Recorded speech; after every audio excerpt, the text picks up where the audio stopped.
Vamos a comenzar con la clase de hoy. Una vez más estamos muy agradecidos con cada uno de ustedes por darse el tiempo de estar con nosotros, hacer el esfuerzo de compartir con nosotros.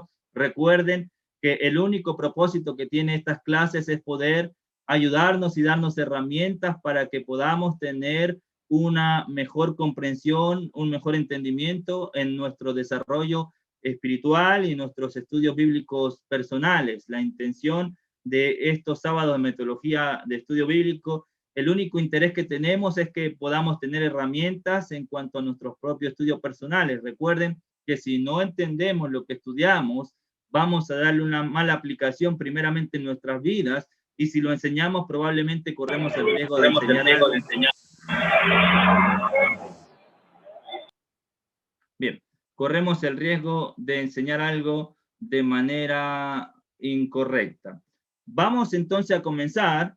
Vamos a estar hablando hoy de el establecimiento del texto. Lo que acabamos de hacer en el ejercicio era el establecimiento del pasaje. Ahora vamos a hacer el establecimiento del texto. Les voy a compartir pantalla para que comencemos a desarrollar inmediatamente la idea de a qué se refiere cuando hablamos del establecimiento del texto. Recuerden que estamos viendo esta clase de metodología de estudio bíblico y estamos desarrollando la metodología de la exégesis. Estamos tratando de desarrollar la metodología de la exégesis. La metodología de la exégesis la vamos a desarrollar en 3 facetas o en 3 puntos que tiene que ver con leer, entender y aplicar. Estos conceptos ya lo vimos en las clases anteriores. Leemos la Biblia a 3 niveles. Nivel 1, la Biblia como un solo núcleo. Nivel 2, al nivel de una carta o al nivel de un libro.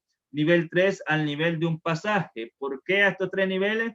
Porque cada uno de estos 3 niveles tiene un tema central, tiene una idea central, y como lo estuvimos desarrollando ampliamente, no podemos subdividir o poner un núcleo más pequeño que el pasaje, puesto que la Biblia se escribió por pasajes. Si dividimos o ponemos un núcleo más pequeño del pasaje, corremos grandes riesgos de sacar de contexto el texto y decir algo que no es lo que la Biblia está diciendo. Eso tiene que ver con leer.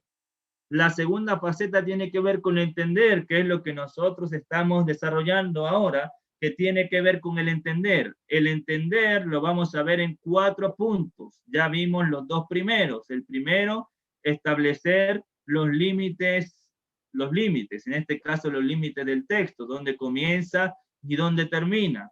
El segundo punto, que lo estuvimos viendo la semana pasada y que es de vital importancia para tener un buen entendimiento, tiene que ver con el establecimiento del contexto. Es indispensable, hermanitos lindos, que nosotros podamos conocer, entender el contexto. Mientras más información tengamos del contexto, muchísimo mejor va a ser nuestro entendimiento. Y el punto que vamos a estar desarrollando hoy tiene que ver con el establecer el texto. Pareciesen 2 ideas muy similares, el punto número 1 y el punto número 3, el establecimiento de los límites y el establecimiento del texto.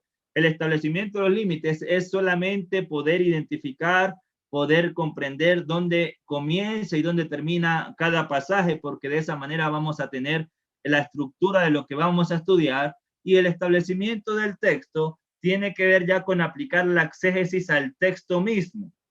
Aplicar la exégesis, cuando me refiero o hablo de aplicar la exégesis, tiene que ver con ya el hecho de estudiar a profundidad los conceptos que vamos a ver en cada pasaje. ¿Por qué no podemos establecer el texto sin establecer los límites? Porque los límites es lo que nos va a determinar dónde comienza y dónde termina la idea, cuál es el pasaje o el párrafo que nosotros vamos a estar profundizando. No podemos establecer el texto sin entender el contexto, porque si no entendemos el contexto, no vamos a poder comprender realmente qué es lo que el pasaje está diciendo. Entonces, el día de hoy vamos a estar desarrollando el establecer el texto, y la semana que viene, ya para ir terminando, vamos a ver el establecimiento de la idea central y vamos a estar hablando de la tercera faceta de la exégesis, que tiene que ver con aplicar. Bien, entonces eso es lo que vamos a estar desarrollando el día de hoy. Vamos a comenzar con esto de establecer el texto. ¿Qué es lo que nosotros queremos hacer cuando nosotros establecemos el texto? Queremos profundizar en los conceptos. La pregunta de texto es, ¿qué dice o qué significa? Estas preguntas son dos preguntas que son vitales para poder establecer el texto. ¿Qué dice el texto y qué significa? Esta pregunta nos lleva al significado bíblico teológico de determinado versículo, oración, frase o palabra. Esta pregunta nos va a ayudar a desarrollar y a entender el significado bíblico teológico. Parecen preguntas simples, pero esto es lo que nosotros queremos lograr, entender qué dice y qué es lo que significa. ¿Por qué es tan importante el establecer el texto? ¿Por qué es determinante establecer el texto? Dos cosas anoté aquí, porque solo así vamos a poder entender el verdadero significado. Si nosotros no profundizamos en el texto, si nosotros no establecemos el texto, no vamos a poder entender el verdadero significado de lo que está diciendo el autor en el pasaje. Por eso, el segundo punto que vemos aquí, entendiendo el contexto y al establecer el texto, vamos a poder comprender lo que el autor dijo, tal como lo dijo y tal como lo entendieron los destinatarios.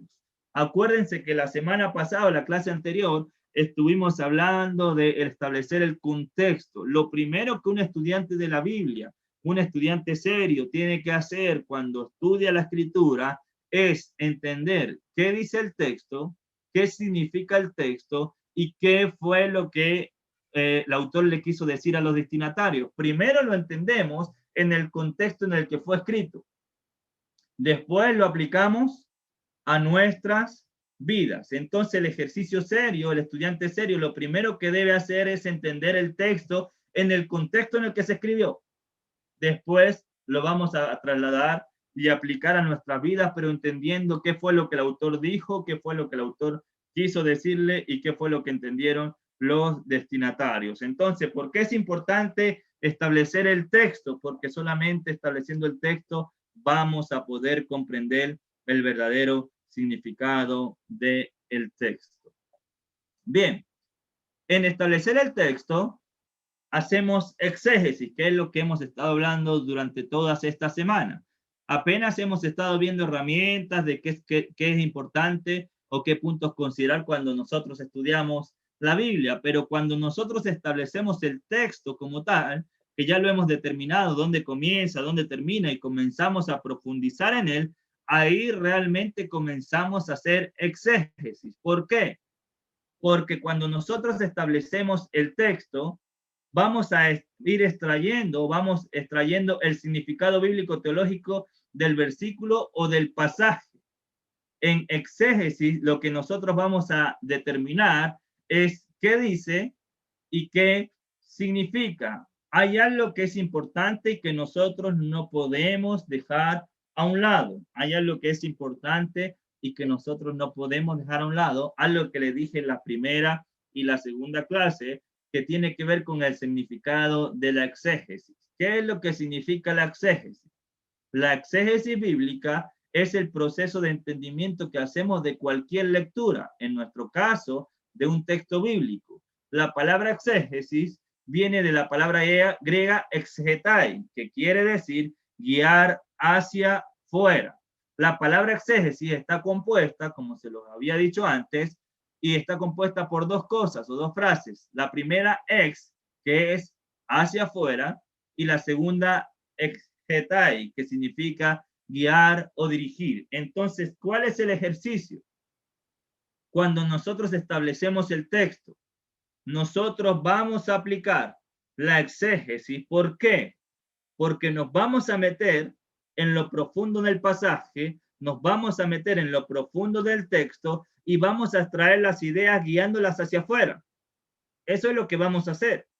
Nos vamos a meter en el pasaje como tal, vamos a ir profundizando en el pasaje y vamos a extraer lo que el autor quiso decir, lo que dice el texto y lo que el texto significa, sacando las ideas del propio texto. Eso quiere decir que vamos a escarbar, vamos a indagar, vamos a profundizar en el texto. Entonces, en este tercer punto que tiene que ver con el establecimiento del texto, ahí vamos nosotros a sumergirnos en las ideas que el autor quiso decir en el pasaje. Cuando nosotros enseñamos la Biblia, aunque como lo dije en las primeras clases, no estamos estudiando metodología bíblica solamente pensando en aquellos que tienen alguna responsabilidad de enseñanza, sino este tiene que ser el estudio bíblico serio, personal que cada uno de nosotros debe tener, aunque enseñe, aunque no enseñe, aunque haga lo que haga o desarrolle cualquier labor dentro de la iglesia, cada cristiano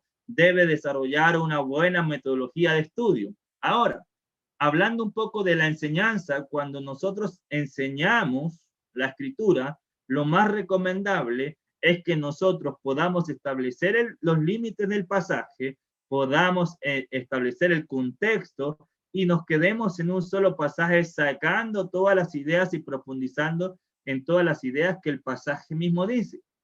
Vamos a tener muchísima información en cada pasaje que nosotros queramos desarrollar, que a veces no vamos a tener necesidad ni siquiera de tener que movernos de allí. Eso es lo que nosotros queremos lograr. ¿Se entiende hasta aquí? Voy muy rápido. ¿Alguna pregunta que ustedes quieran hacer? ¿Vamos bien? Ok, entonces vamos a continuar. Voy a seguir compartiendo pantalla. Vamos a seguir viendo aquí la idea de establecer el texto. Como dije hace un momento, cuando establecemos el texto, vamos a estar aplicando como tal la exégesis porque vamos a estar guiando las ideas que el autor quiso decir, profundizándolas, sacándolas y guiándolas de adentro hacia fuera. Las cosas que nosotros tenemos que tener en cuenta cuando establecemos el texto. Lo primero que hacemos es escribir las ideas que tienen contenido teológico en el versículo o en el pasaje que nosotros vamos a desarrollar. Esto es importante, hermanos. Cuando nosotros ya tenemos el texto establecido, dónde comienza y dónde termina, comenzamos a sacar las ideas o el contenido teológico del texto que nosotros vamos a profundizar. Comenzamos a desglosar los aspectos importantes del texto. Ya después que lo tenemos identificado, sacamos el contenido teológico, sacamos y comenzamos a desglosar los aspectos importantes que nosotros vamos encontrando en el texto mismo. Por ejemplo, segunda de Timoteo, capítulo 3, del versículo 14 al versículo 17. Si hay alguno que me quiera ayudar a leer segunda de Timoteo, capítulo 3, versículo del 14 al 17.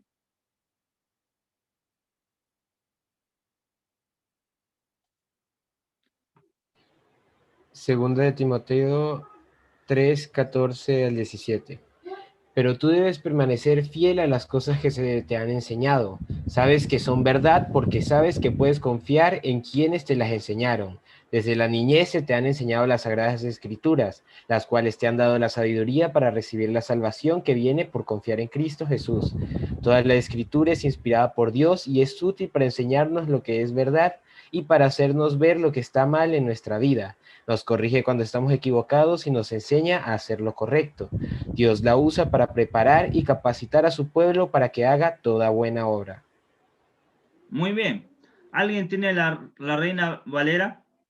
La versión Reina Valera. Gracias, José. Leo yo.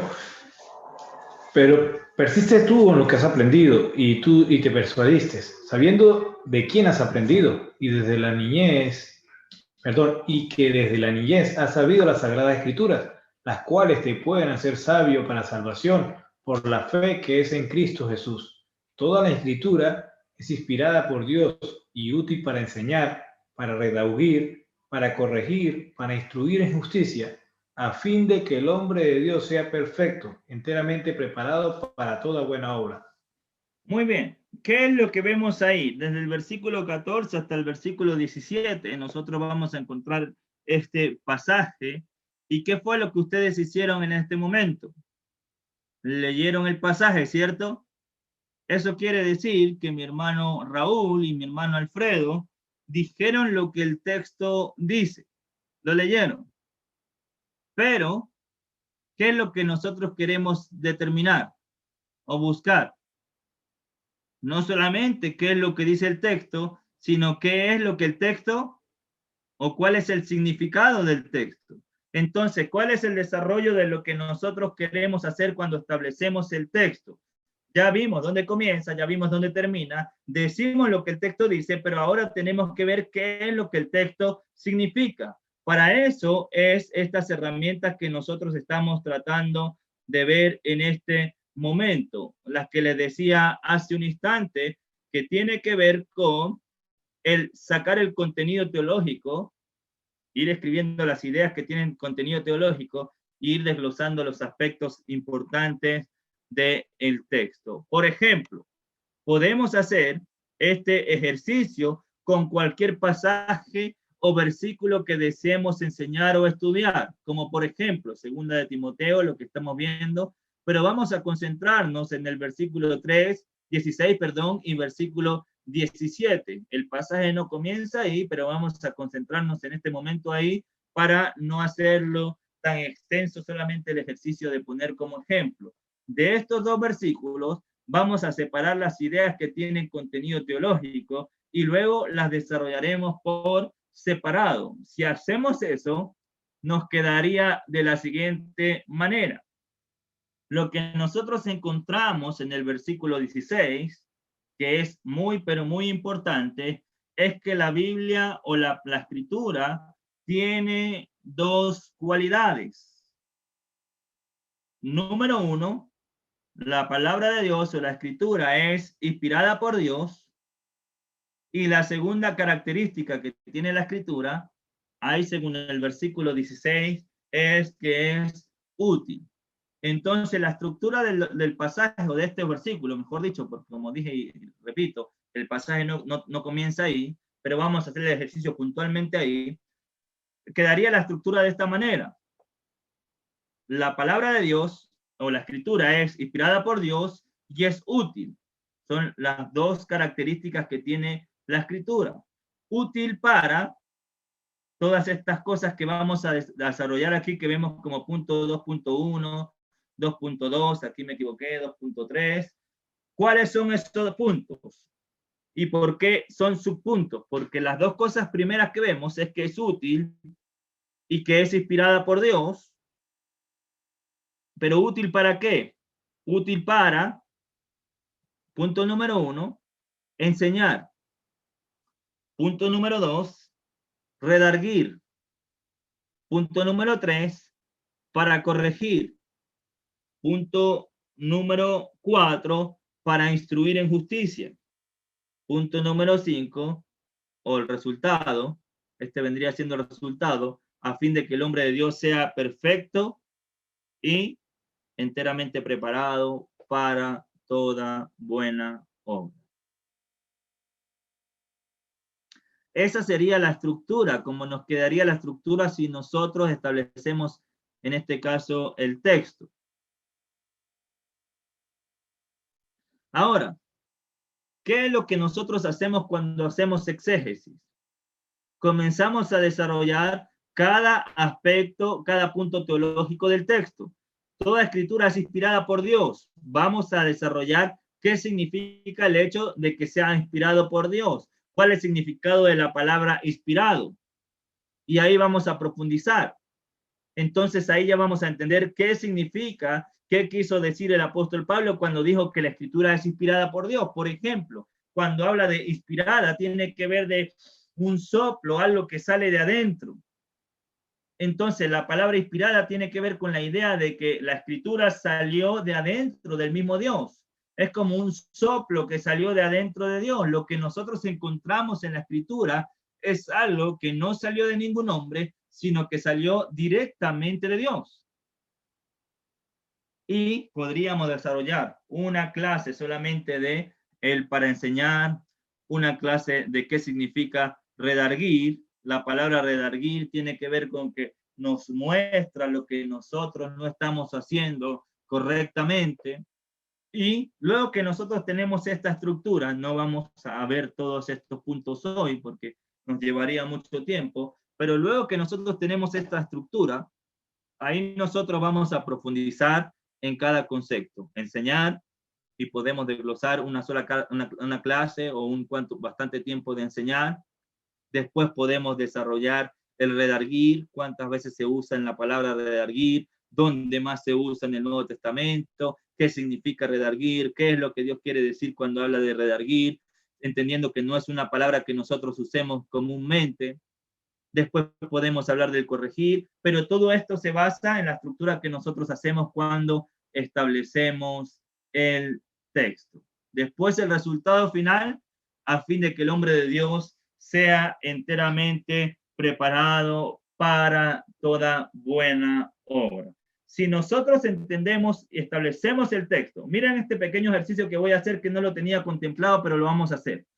¿Por qué está ese pasaje ahí? ¿Por qué es importante que Timoteo, según el versículo 14, persista en lo que ha aprendido, sabiendo de quién lo ha aprendido? ¿Por qué es importante eso? Miren el capítulo 3, versículo 1. ¿Qué dice el 3:1?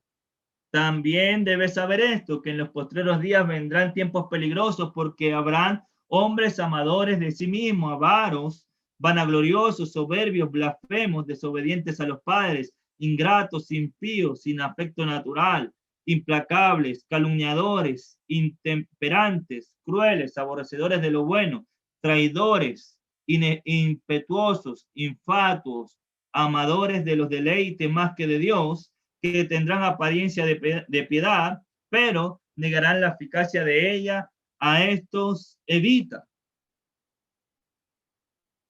Porque estos son, versículo 6, los que se meten en las casas, se llevan cautivas a las mujercillas cargadas de pecado, arrastradas por diversas concupiscencias. Estas siempre están aprendiendo y nunca pueden llegar al conocimiento de la verdad. Mira el capítulo 4, versículo 1. Te encarezco delante del Señor Jesucristo, que juzga a los vivos y a los muertos en la manifestación y en su reino, que prediques la palabra, que instes a tiempo y fuera de tiempo, que redarguye, reprende, exhorta con toda paciencia y doctrina. ¿Por qué razón? Versículo 3. Porque vendrán tiempos cuando sufrirán la sana doctrina, sino que teniendo comezón de oír, se amontonarán maestros conforme a sus propias concupiscencias y apartarán de la verdad el oído y se volverán a fábula. ¿Qué es lo que está pasando en el contexto? Hay falsa enseñanza, va a haber falsa enseñanza, va a haber falsa doctrina, van a haber malas prácticas. ¿Y qué es lo que tiene que hacer Timoteo? Primero, persistir en lo que ha aprendido, sabiendo de quién lo ha aprendido, entendiendo que la escritura es inspirada por Dios, entendiendo que la escritura es útil y por eso es algo que él tiene que estar usando continuamente. Y en el capítulo 4 nosotros vemos que él no solamente tiene que persistir en ella, sino que tiene que predicar y hablarla a tiempo y fuera de tiempo. Aquí vemos dos ideas de dos cosas que nosotros hemos estado desarrollando esta semana. La que estamos viendo hoy, que fue el ejercicio de establecer el texto, y tomándola con lo que vimos la semana pasada, que tiene que ver con el establecimiento del contexto. Se dan cuenta que si nosotros tenemos un buen entendimiento del contexto y establecemos el texto, vamos a poder tener muchísimas más claras las ideas de que el autor quiso decir.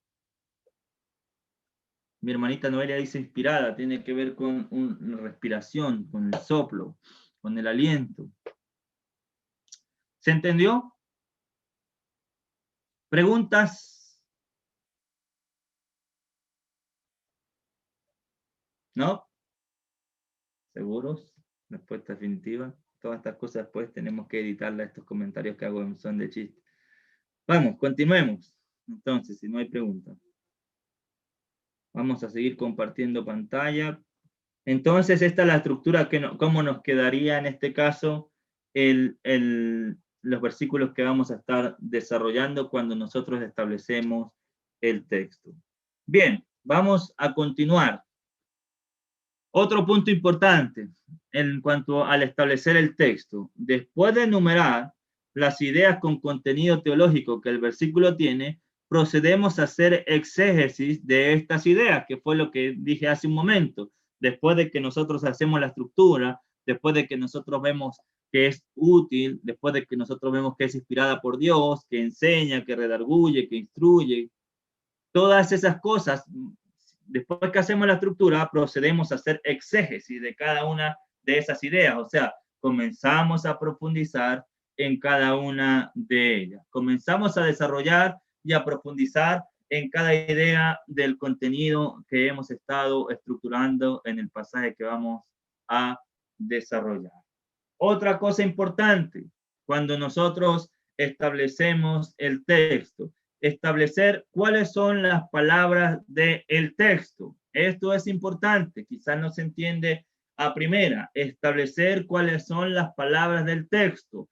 El uso de una palabra o frase determinada en una versión bíblica y que otra versión usan palabras o frases distintas. ¿Qué es lo que queremos ver aquí? Vamos a poner un ejemplo, pero ¿cuál es el ejercicio? Para que usted lo tenga presente. Cuando nosotros establecemos el texto, como vamos a profundizar en el texto que vamos a desarrollar, una de las cosas que nosotros tenemos que hacer es determinar palabras. ¿A qué me refiero con esto? Hay distintas versiones y las versiones a veces cambian el sentido de la palabra. Nosotros tenemos que determinar cuando establecemos el texto cuál es la palabra que más se ajusta a lo que realmente el autor quiso decir. Voy a poner un ejemplo. Abran conmigo sus Biblias en Primera de Tesalonicenses para entender un poco mejor este ejercicio. No voy a darle la respuesta, solamente vamos a ver el ejercicio. Primera de Tesalonicenses, capítulo 4. Desde el versículo 1. ¿Qué dice Primera de Tesalonicenses, capítulo 4, desde el versículo 1? Mi hermano Raúl. ¿Desde el 1 hasta dónde, Leo? Sí, de uno corrido. Por lo demás, hermanos, os rogamos y exhortamos en el Señor Jesús, que de la manera que aprendiste de nosotros, cómo os conviene conduciros y agradar a Dios, así abunde más y más, porque ya sabéis qué instrucciones os dimos por el Señor Jesús. Pues la voluntad de Dios es vuestra santificación, que os apartéis de fornicación, que cada uno de vosotros sepa tener su propia esposa en santidad y honor, no en pasiones de cosas, como los gentiles que no conocen a Dios, que ninguno agravie ni engañe en nada a su hermano, porque el Señor es vengador de todo esto, como ya hemos dicho y testificado, pues no nos ha llamado Dios a inmundicia, sino a santificación. Así que el que desecha esto no desecha a hombre, sino a Dios, que también nos dio su Espíritu Santo. Pero acerca del amor fraternal, paremos ahí porque ahí ya entra en el versículo 9 a otro pasaje. ¿Cuál es el ejercicio? Alfredo, ¿puedes leer el versículo 4? Que cada uno de vosotros sepa tener su propia esposa en santidad y honor. Muy bien, ahí también dice esposa. ¿Qué es lo que les quiero mostrar? ¿Qué es lo que estamos determinando en este momento? Vamos a verlo aquí en lo que anotamos. Dice, ejemplo, Primera de Tesalonicenses 4:4, la Reina Valera dice, cada uno sepa tener su propia esposa, ¿cierto? Que fue lo que leyó nuestro hermano Raúl. La Nueva Versión Internacional traduce la palabra esposa como cuerpo. Cada uno sepa tener su propio cuerpo. La Biblia de las Américas usa la palabra vaso. Las tres palabras tienen significado distinto. Luego, una de las tres palabras, esposa, cuerpo o vaso, es la correcta. ¿Se dan cuenta el ejercicio?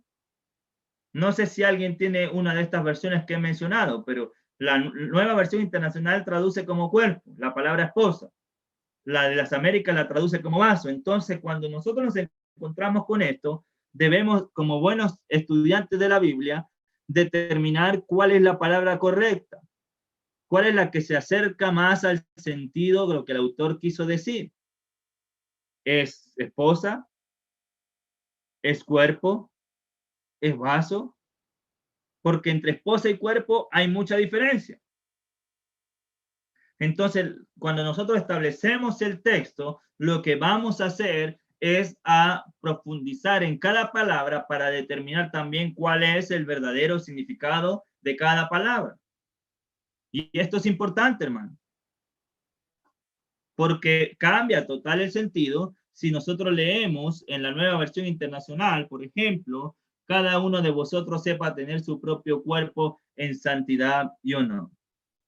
El cuerpo es esposa, es vaso, cambia mucho el sentido. Entonces, lo que nosotros vamos a hacer cuando establecemos el texto es determinar el verdadero significado de cada palabra. De modo que en este punto es imprescindible establecer cuál de las tres palabras es la correcta y que encaje mejor en el argumento de Pablo, en la fluidez de ideas. En hacer esto, estamos estableciendo el texto. ¿Se entiende? ¿Se entendió el ejercicio? Entonces, hay palabras que la vamos a encontrar en una versión de una manera, en otra versión de otra. ¿Cuál es el verdadero significado? Eso lo tenemos que determinar, solamente lo vamos a determinar si establecemos el texto. Vamos a otro ejercicio. Ya estoy viendo que la hora se está corriendo rápido. Vamos a ver otro ejercicio. Otro punto importante. El uso de la misma palabra con un sentido distinto. Esto es importante, hermanos. Esto es muy, pero muy importante. ¿Por qué? Porque en nuestro idioma, una palabra puede tener distintos significados. Y cuando nosotros leemos una palabra en la escritura, tenemos que determinar cuál es el significado correcto. Por ejemplo, la palabra banco en español significa un lugar donde se deposita el dinero, significa un lugar donde nos sentamos, o puede tener distintos significados. Eso mismo nosotros lo encontramos en la escritura. Por ejemplo, la palabra fe la encontramos en muchos textos de la palabra o de la escritura, pero no en todos los textos significa lo mismo. Un ejemplo de eso, la palabra fe que nosotros encontramos en Hebreos capítulo 11, versículo 1, es pues la fe, la certeza de lo que se espera, la convicción de lo que no se ve. Lo que nosotros encontramos en Hebreos capítulo 11, versículo 1, tiene un significado distinto cuando nosotros leemos, por ejemplo, Judas, versículo 3. ¿Qué dice Judas, versículo 3? Mira lo que va a decir Judas, versículo 3. Amados, por la gran solicitud que tenía de escribiros acerca de nuestra común salvación, me ha sido necesario escribiros, exhortados que contendáis ardientemente por la fe que ha sido una vez dada a los santos. ¿Cuál es el significado de fe en Judas versículo 3? ¿Significa la certeza de lo que se espera, la convicción de lo que no se ve? ¿Significa que tenemos que confiar en el Señor? ¿Qué significa Judas versículo 3?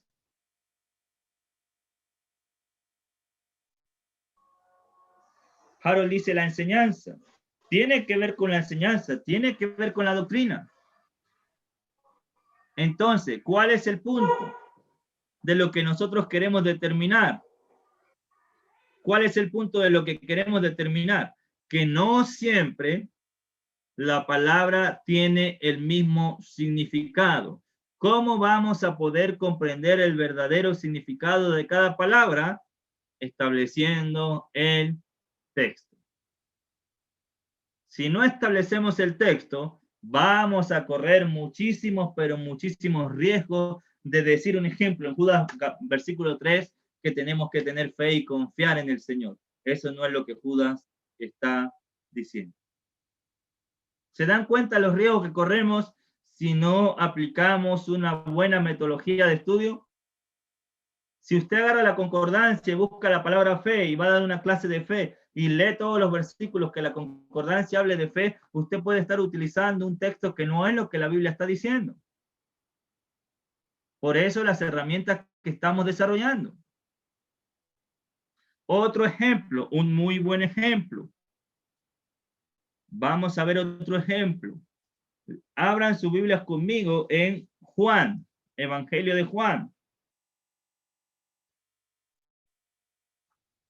Capítulo 1.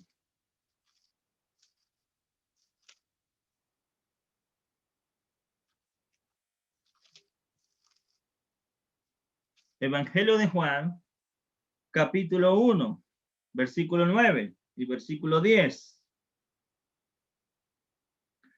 ¿Qué dice el Evangelio de Juan, capítulo 1, versículo 9 y versículo 10? Dice así: aquella luz verdadera que alumbra a todo hombre venía a este mundo. En el mundo estaba, y el mundo por él fue hecho, pero el mundo no le conoció. ¿Cuántas veces en estos dos versículos se repite la palabra mundo? Fíjense, versículo 9 al final, venía a este mundo, en el mundo estaba, y el mundo por él fue hecho, pero el mundo no le conoció. 1, 2, 3, 4.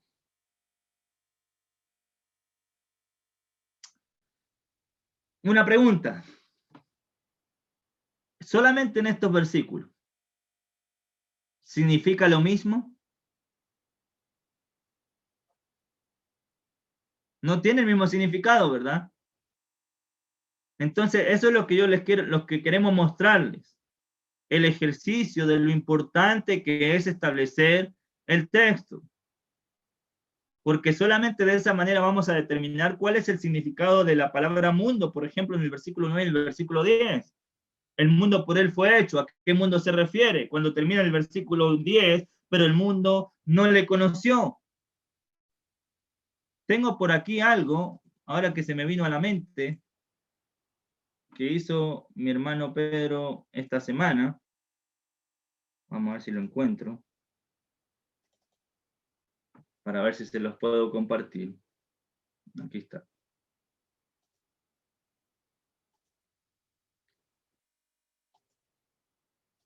Fíjense en este ejercicio. ¿Se ve? El mundo, en Primera de Juan. Fíjense cuántas veces en Primera de Juan se menciona la palabra mundo. En el versículo, capítulo 2, versículo 2, Jesús es la propiciación por los pecados de todo el mundo. ¿A qué se refiere ahí? ¿Al planeta Tierra? No, se refiere a todos nosotros. Por esto el mundo nos conoce, porque le conocemos a Él. Hermanos míos, no se extrañen si en el mundo os aborrece. Muchos falsos profetas han salido por el mundo. Fíjense que todos estos son versículos en Primera de Juan, pero que cada uno de estos versículos probablemente tenga un significado diferente. El espíritu del anticristo, que ahora ya está en el mundo. Mayor es el que está en vosotros que el que está en el mundo. Ellos son del mundo, por eso hablan del mundo, y el mundo los oye. Fíjense todas las herramientas que podemos ver. Dios envió a su Hijo unigénito al mundo. El Padre ha enviado al Hijo, el Salvador del mundo. Pues con él, como Él es, así nosotros somos en este mundo. Porque lo que es nacido de Dios vence al mundo. Y esta es la victoria, que ha venido al mundo, que ha vencido al mundo. ¿Quién es el que vence al mundo? El mundo entero está bajo el maligno. Entonces, fíjense toda la infinidad de veces que se menciona, por ejemplo, en Primera de Juan la palabra mundo, y cada una de ellas nosotros debemos determinar cuál es el verdadero significado. Si no hacemos esto, corremos riesgo de, cuando la Biblia hable de mundo, refiriéndose a la gente, nosotros referirnos al planeta Tierra. Cuando se refiere al planeta Tierra, nosotros referirnos a la gente. Y fíjense que estos pequeños detalles que parecen insignificantes le cambian absolutamente el sentido a lo que el autor quiso decir. Eso quiere decir que nosotros vamos a entender de manera errónea, vamos a aplicar de manera errónea y vamos a enseñar de manera errónea si no establecemos el texto. ¿Se dan cuenta lo importante que es? Bien, ya para ir casi llegando al final, para ir terminando. Déjenme volver a la otra diapositiva.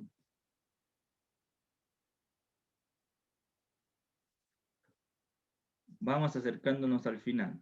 Bien.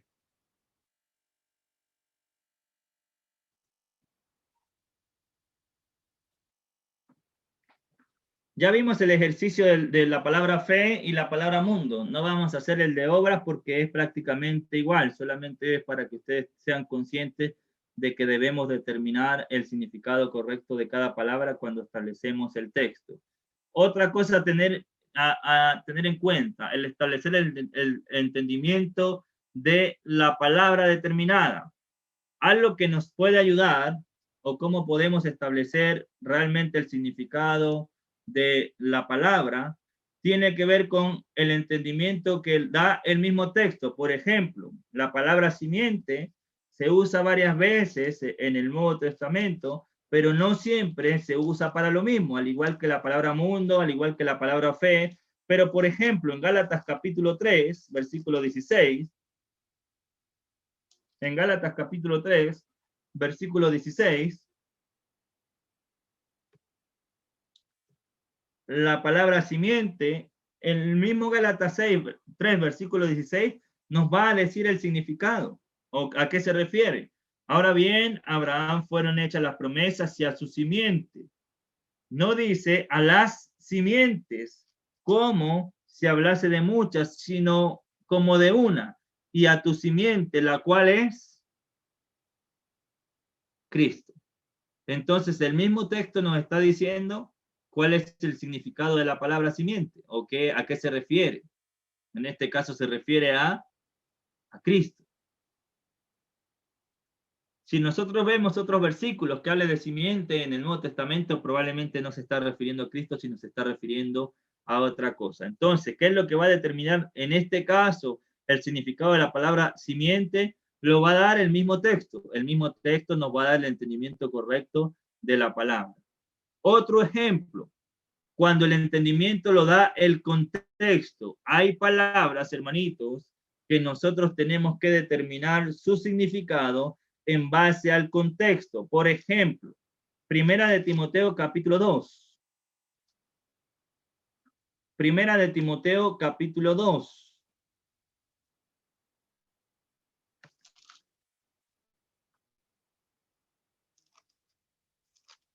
En Primera de Timoteo capítulo 2, el pasaje va a comenzar en el versículo 1 y va a terminar en el versículo 15. Vean y tomen nota, si quieren, de la palabra hombre o hombres. Capítulo 2, versículo 1, exhorto ante todo que sean rogativas, oraciones, peticiones y acciones de gracias por todos los hombres, por los reyes, por los que están.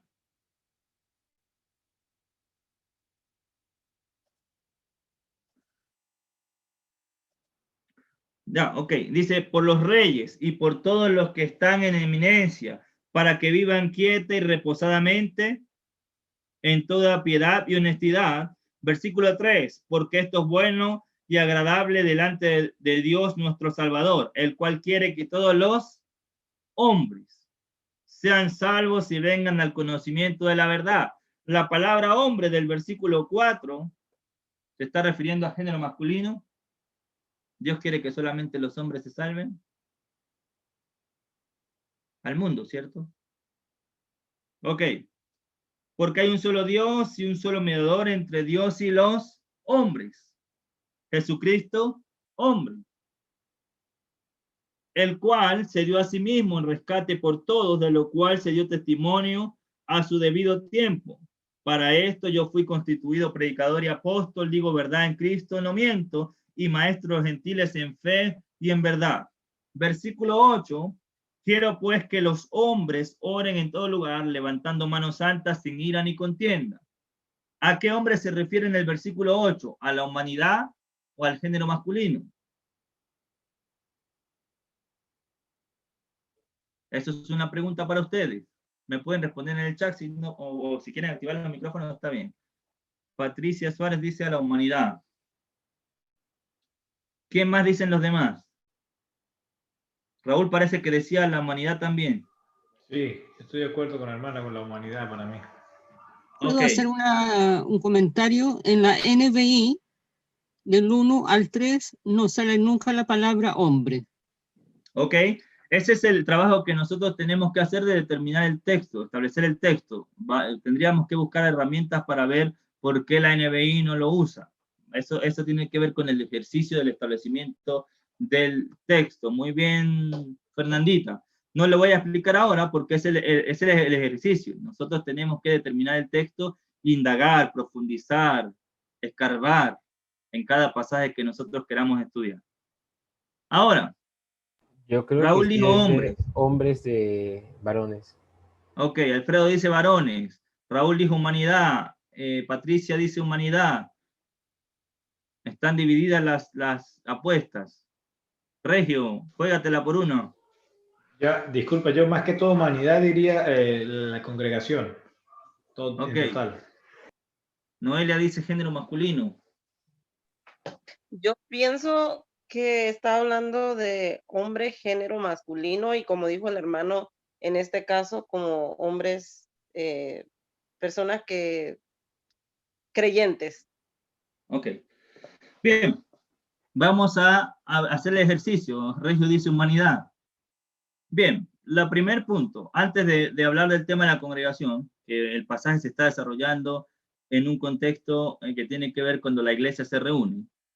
¿Por qué? Porque el tema de la carta lo vamos a ver en el capítulo 3, versículo 15, para que si tardo sepas cómo conducirte en la casa del Dios viviente, que es la iglesia, en la casa de Dios, que es la iglesia del Dios viviente, columna y baluarte de la verdad.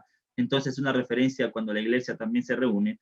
Pero estamos determinando la palabra, y esto tiene que ver con el ejercicio de establecer el texto. Por ejemplo, algunos dijeron humanidad, otros dijeron género masculino. El contexto nos va a determinar cuál es el significado de la palabra. En el versículo 8 se está refiriendo al género masculino. ¿Por qué? Quiero pues que los hombres oren en todo lugar, levantando manos altas sin ira ni contienda. Mira cómo comienza el versículo 9. Asimismo que las mujeres. Hay una indicación para los hombres, hay una indicación para las mujeres. Entonces, la fluidez de ideas nos va a ayudar a determinar cuál es el significado de la palabra. Una indicación para los hombres, versículo 8, así mismo que las mujeres. Indicación para las mujeres, versículo 9. Así que los que dijeron humanidad, vamos a dar en este momento expulsar de la sala. No, mentira, mentira. Está bien, hermanito, vaya jugando. Ese es el ejercicio. Por eso es que nosotros tenemos que determinar y establecer bien el texto.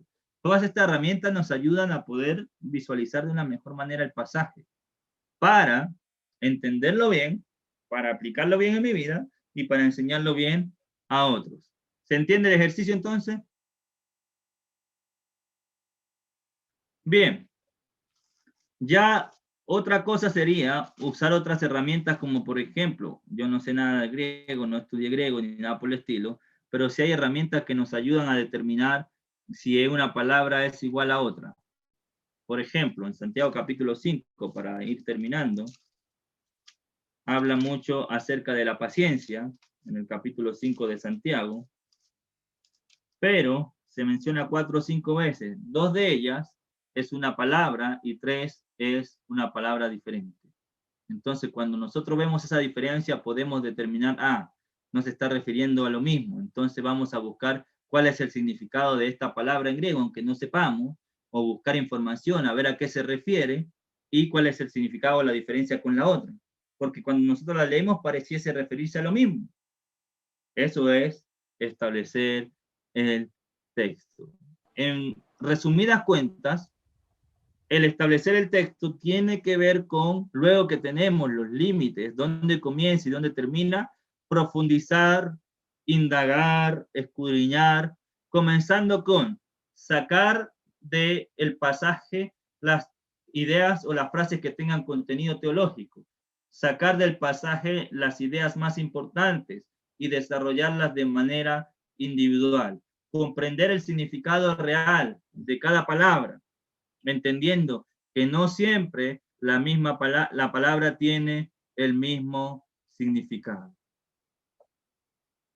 Y tomando en cuenta todas las herramientas que vimos el día de hoy. ¿Por qué es importante esto?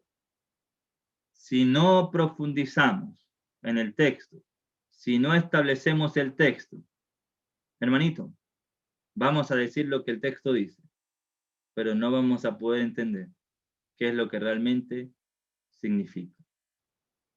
Decir lo que el texto dice puede ser fácil, hay que leerlo nada más. Entender lo que el texto significa y aplicarlo, ahí es donde está nuestro trabajo. Noelia dice, otro ejemplo también puede ser la frase el reino de los cielos. No siempre el reino de los cielos se refiere a el cielo, a la vida eterna, sino que hay indicios también de que el reino de los cielos puede ser aplicado a la iglesia y a otras cosas que nosotros vemos en la escritura. El punto es determinar el significado de cada frase, de cada palabra cuando nosotros establecemos el texto. ¿Qué queremos lograr? Estamos en la fase 2 de la exégesis. Entender. Si no hacemos esto, ténganlo por seguro que podemos leer mucho la Biblia, pero difícilmente vamos a poder tener un buen entendimiento. Por eso los quiero motivar a que no se me desanimen, a que no crean que es muy difícil. Puede que al principio cueste, pero es cosa de poner en práctica, ejercitarnos en esto.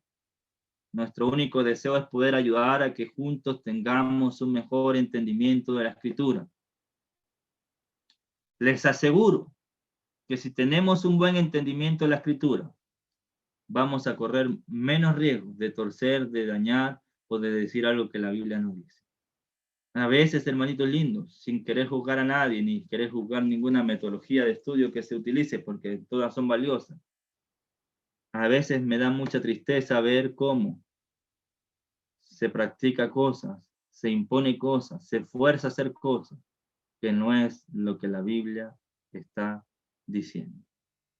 Por eso nosotros tenemos que ser muy cuidadosos en cuanto a nuestros estudios personales y en cuanto a lo que enseñamos de la Escritura.